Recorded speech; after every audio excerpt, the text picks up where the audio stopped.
사도 바울은 에베소에 보내는 편지를 통해서 이 여름 동안 우리에게 또 여러분과 저에게 옛사람을 벗어버리고 새 사람이 되어 새롭게 살아가는 성도의 새 생활, 구원받은 사람의 새 생활에 대한 영적 교훈을 우리에게도 전달해 주고 있습니다.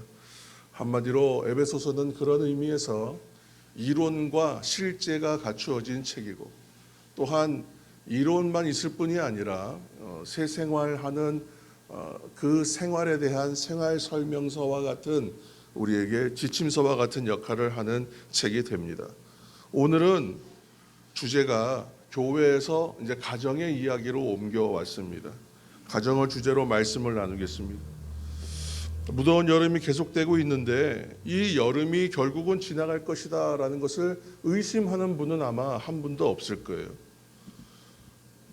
이 세상의 모든 일은 예외 없이 하나님께서 지어놓으신 창조 질서대로 움직이기 때문에 그렇습니다. 우리가 다 알듯이 하나님께서 세상을 창조하실 때는 순서를 두어서 차례대로 지으셨어요. 가장 먼저 빛이 있으라 하셨고, 물과 하늘, 그리고 땅과 자연, 그런 순서를 따라 지으셨습니다. 자연을 창조하시면서 식물과 동물을 또 순서 있게 두셨어요. 그리고 나서 사람을 창조하셨습니다. 하나님의 창조의 순서를 생각해 보면 왜 그렇게 하셨을까 생각해 보면 항상 하나의 규칙이 존재하는 것을 알 수 있어요. 그 창조 순서에는 좀 특별하고도 중요한 의미가 담겨 있는데, 하나님께서 자연을 창조하신 다음에 그 다음에 식물을 만드시고 그 다음에 동물을 만드세요.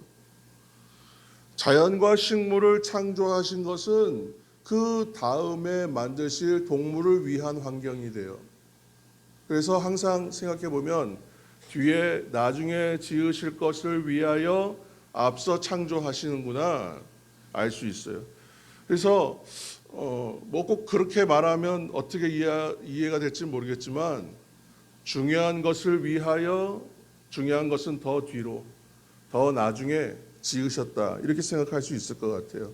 하나님께서 창조 순서에서 소중한 것을 더 나중에 순서에 만드셨구나, 이렇게 생각해 볼 수 있다는 거예요.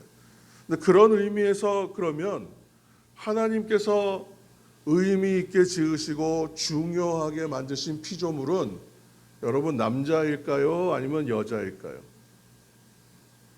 창조 순서가 더 뒤에 있을수록 더 유의미하고 중요하다, 이렇게 지으셨다면 남자가 더 중요합니까? 여자가 더 중요합니까? 여자가 더 중요하겠죠. 왜요? 아담을 먼저 만드시고 그리고 하와를 지으셨잖아요. 그렇죠? 그런데 성경을 보면 하나님께서 아담을 위하여 돕는 배필로서 하와를 창조하셨다 그랬어요. 그러니까 여자를 창조하신 목적은 남자를 위해서 지으신 거잖아요. 그런데 이제 순서를 보면 여자는 더 뒤에 지으셨단 말이죠. 그러니까 이것은 어떤 일방의 순서, 어떤 일방의 법칙, 원칙을 따르는 것이 아니라 하나님께서 이 모든 것들을 고려하셔서 서로 섬기는 관계요, 함께 하는 것을 고려하여 지으셨구나. 그리고 마지막으로 창조하신 것이 있다면 바로 오늘 주제인 가정입니다. 그래서 그런 의미로 따졌을 때에는 가정이 가장 귀한 것이구나. 하나님 참 귀하게 만들어 주셨구나. 남자와 여자가 한 몸이 되어서 이루는 가정의 소중함의 의미가 있다는 것입니다.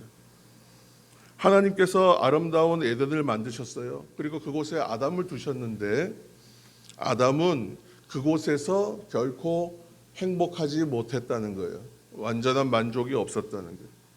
그래서 하나님께서 하와를 아내로 두시고 가정을 이루게 하세요. 그러니까 그때에서야 비로소 행복을 느꼈다는 거예요. 이처럼 가정은 그렇게 따지면 에덴보다도 사람에게는 더 소중하고 유의미한 것이라는 것입니다. 귀하다는 거예요. 이 말은 에덴처럼 아름답고 무엇 하나 부족함이 없는 곳으로 창조된 그곳에서도 가정이 흔들리고 깨진다면 사람은 행복할 수가 없구나, 불행할 수밖에 없구나. 또 반대로 온 세상이 다 흔들리는 어려움이 있더라도 여러분 가정만 흔들리지 않으면요, 그러면 여러분 당당할 수 있어요. 견뎌내고 버티고 이겨낼 수 있다는 것입니다. 충분히 행복한 삶을 살 수 있다는 것입니다. 오늘 22절 말씀을 한번 보시기 바랍니다. 22절 아내들이여 자기의 남편에게 복종하기를 주께 하듯 하라. 아내들을 위한 말씀이겠죠. 오늘 이 말씀 뭐냐면 그리스도께서 교회의 머리가 되시고 우리는 몸이 된다 그랬어요. 교회를 이야기할 때 한 몸이에요. 머리와 몸은요, 수종관계, 무슨 주종관계, 수직관계 그렇게 이해하지 않아요.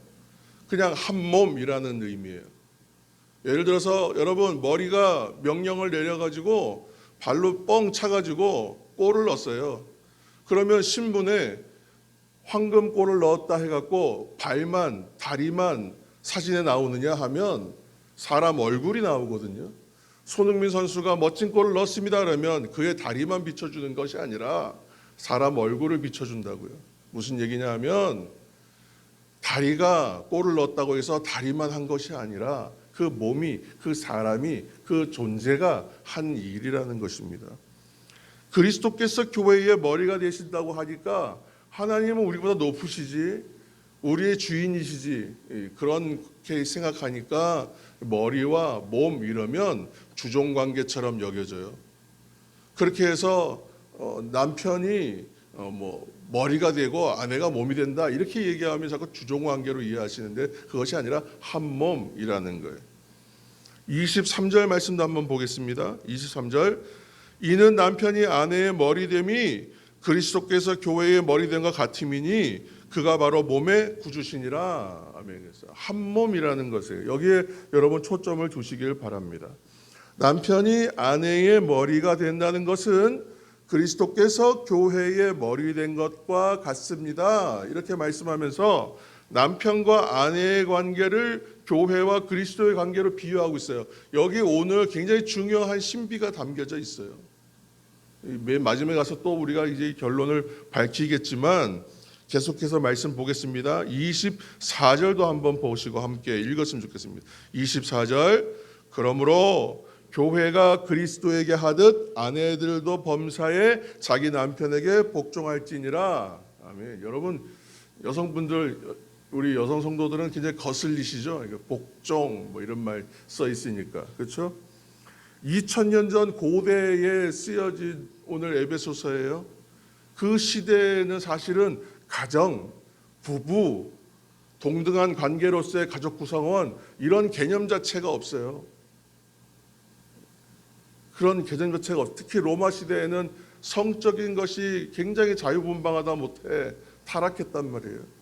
아내, 남편 그런 관계가 성립되지 않은 시대였습니다. 그런 시대에 가정, 남편과 아내, 한 몸 아주 가히 혁명적인 말씀이에요. 복음은 시대를 완전히 초월하는 거예요. 그 시대에 생각해낼 수 없는 이야기를 하고 있는 거예요. 오늘날 시대에 지금 적용되는 이야기를 2000년 전에 했다고요. 우리나라 2000년 전에 역사에 어떤 일들이 있었습니까, 여러분?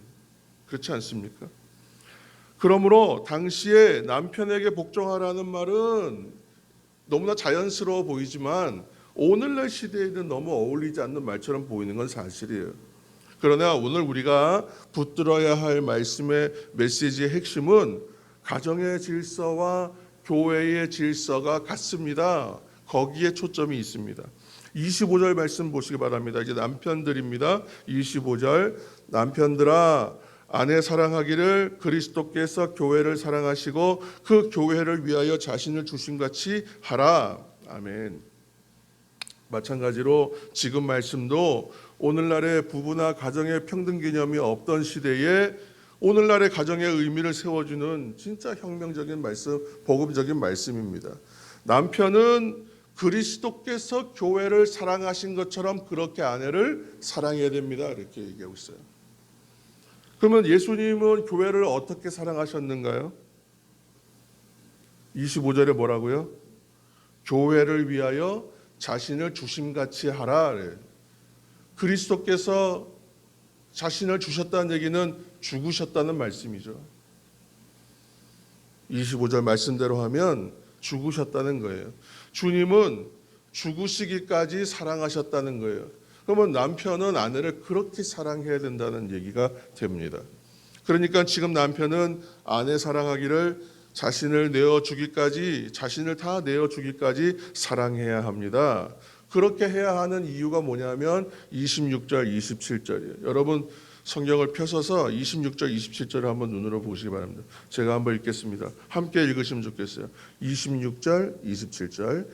이는 곧 물로 씻어 말씀으로 깨끗하게 하사 거룩하게 하시고 자기 앞에 영광스러운 교회로 세우사 티나 주름 잡힌 것이나 이런 것들이 없이 거룩하고 흠이 없게 하려 하심이라. 아멘. 영광스러운 교회라고 대표되어지는 그 상황, 그 형태, 그 수준으로 우리가 예수 그리스도를 믿음으로 구원 얻었지 않습니까?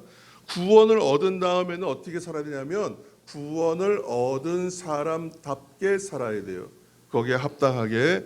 지금 그 모습이 뭐냐면 거룩하고 흠이 없는 영광스러운 교회다, 이렇게 설명하고 있는 거예요. 그러니까 그리스도께서 그런 분이시니까 교회도 그렇게 돼야 되죠. 남편도 아내도 서로 그렇게 돼야 되는 것이죠. 28절 말씀입니다. 이와 같이 남편들도 자기 아내 사랑하기를 자기 자신과 같이 할지니 자기 아내를 사랑하는 자는 자기를 사랑하는 것이라. 우리 예수님께서 교회를 거룩하게 하시고 영광스러운 교회로 세워 가시는 것처럼 남편들의 역할이 뭐라고요? 아내를 사랑하기를 주님께서 교회를 위하여 하신 것 같이 해야 합니다. 정리하면 한 몸이 돼요. 한 몸이 되어서 머리가 뜻을 내고 몸이 움직여요. 이런 역할의 구분은 분명히 있는 거예요. 아내는 남편의 뜻과 그렇게 같이 하는 거예요. 남편은 아내를 사랑하여 아내가 거룩하고 흠이 없고 영광스러운 존재가 되도록 자신을 다 내어 헌신하는 거예요. 이 부부라는 거예요. 굉장히 수준이 높은 거예요. 그렇죠? 우리가 도달할 수 있을까? 그런 생각이 들 만큼. 근데 우리가 그 역할이 다르고 그러나 한 몸이다라는 얘기를 자꾸 해도 우리 안에는 자꾸 이게 구분되어지고 누가 더 위고 아래고 이렇게 해서 나눠지는 생각들이 자꾸 들어옵니다. 오늘 이 말씀 전체에 대한 이야기는요, 이렇게 생각하시면 좋겠어요. 결혼, 가정, 여러분 결혼, 가정이라고 하는 두 개의 플레이스, 장이 있어요. 장 펼쳐져 있어요. 두 개의 무대가 있어요. 연극 무대가 있어요. 결혼이라는 연극 무대가 있고 또 가정이라고 하는 연극 무대가 있어요. 여기에 아내는 어떤 역할이에요? 교회라는 배역을 맡은 거예요. 남편은 그리스도의 배역을 맡은 거예요. 그리스도께서 교회를 사랑하시는 이 관계, 한 몸의 관계를 부부가 각각의 역할을 맡아서 하는 배역을 맡은 것과 같다는 거예요. 누가 위고 누가 아래고 그런 것이 아니에요. 함께 해서 이 연극을 잘 완성해내야 돼요. 의미는 알지만 하나님의 뜻과 계획이 우리의 현실과는 조금 거리가 있어 보입니다. 저도 지금 결혼한 지 이제 15년 가까이 이제 되어 갑니다만, 여러분들 앞에서는 너무나 짧은 시간이지만, 여러분 결혼 생활 오래 해서 가정을 오래 생활하신 분들 입장에서는 이 삶을 돌아봤을 때에 이렇게 과연 가정을 이루고 이러한 부부의 관계와 이런 가정의 모습으로 살아갈 수 있을까? 너무 참 어려워 보이는 이야기예요. 그래서 여러분, 하나님의 뜻과 계획에 맞춰가도록 우리가 할 수 있는 일, 우리가 해야 할 일이 있어요. 특별히 이제 가정을 시작하시는 분은 더더군다나 이제 이러한 목적을 가지고 살아가면 좋겠고, 이제 가정을 앞으로 이루어야 될 청년들은 또한 이러한 말씀, 에베소서의 말씀을 좀 염두에 두면서 묵상했으면 좋겠어요. 그래서 한 걸음씩 한 걸음씩이에요. 신앙생활이 하루아침에 한 번에 되는 일은 없었지 않습니까? 우리가 어떤 기도의 생활이 자라기 위해서도 한 스텝씩의 시작이 있었고, 찬양 한 곡을 배울 때에도 여러분 한 곡 한 곡 배우고 한 소절씩 배웠지, 우리가 갑자기 도전 천곡하면 선곡을 다 아는 수준으로 한 번에 이르지는 않았어요. 그 시간을 위해서는 한 곡 한 곡을 익혀갔던 시간이 필요했던 거예요. 그 한 걸음이 필요했던 거예요. 다만 신앙은 방향성이라고 했어요. 속도나 거리의 문제는 나중의 이야기예요. 중요한 건 방향이에요. 그러니까 방향이 맞으면 돼요. 그래서 주님께서 교회에 대하여 하신 것처럼 남편은 아내를, 아내는 남편을 그렇게 서로 사랑하고 존경하고 말씀해 주신 대로 따라가면 되겠구나 하고 한 발짝 내딛는 거예요. 여러분, 그리스도인의 가정은 이 세상 속에 있는 작은 교회요, 세상 속에 있는 하나님의 나라예요. 유일한 출구요, 유일한 창문과 같아요. 여러분, 소중하게 여기시고 그렇게 갖고 가시고 또한 위하여 기도하시기를 바랍니다. 29절 30절 말씀 한번 보시기 바랍니다.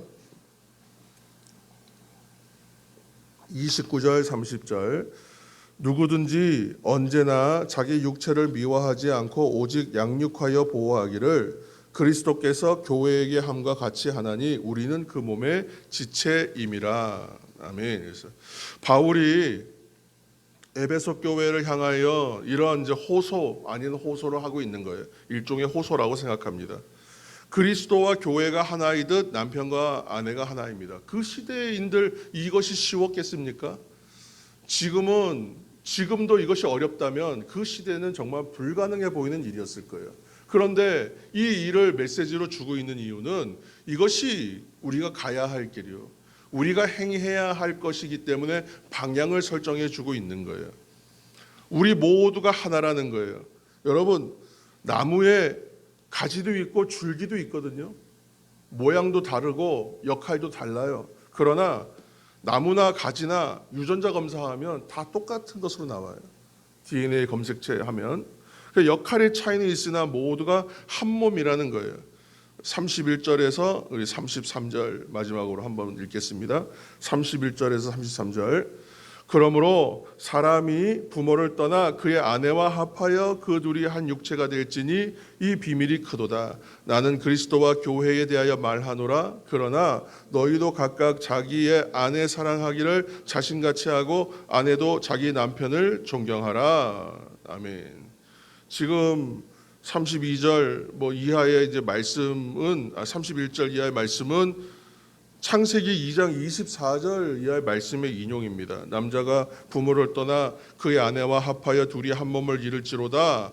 그리고 난 다음에 창세기에는 어떻게 말씀이 있냐면 아담과 그의 아내 두 사람이 벌거벗었으나 부끄러워하지 아니하였다 이렇게 말씀되어 있어요.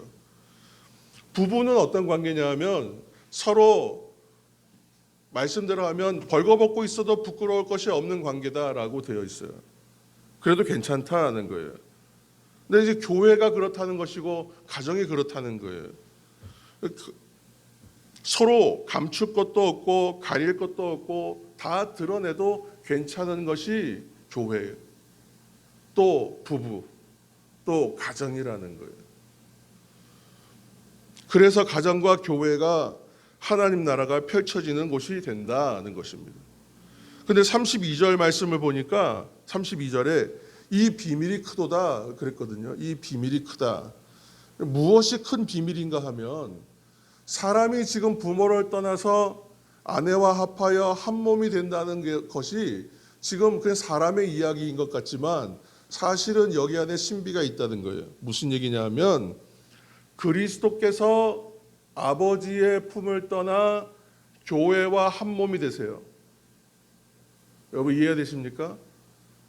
여러분 장성하면 부모의 품을 떠나서 자기의 짝 배우자를 만나서 가정을 이루면서 여러분 떠나는 거예요.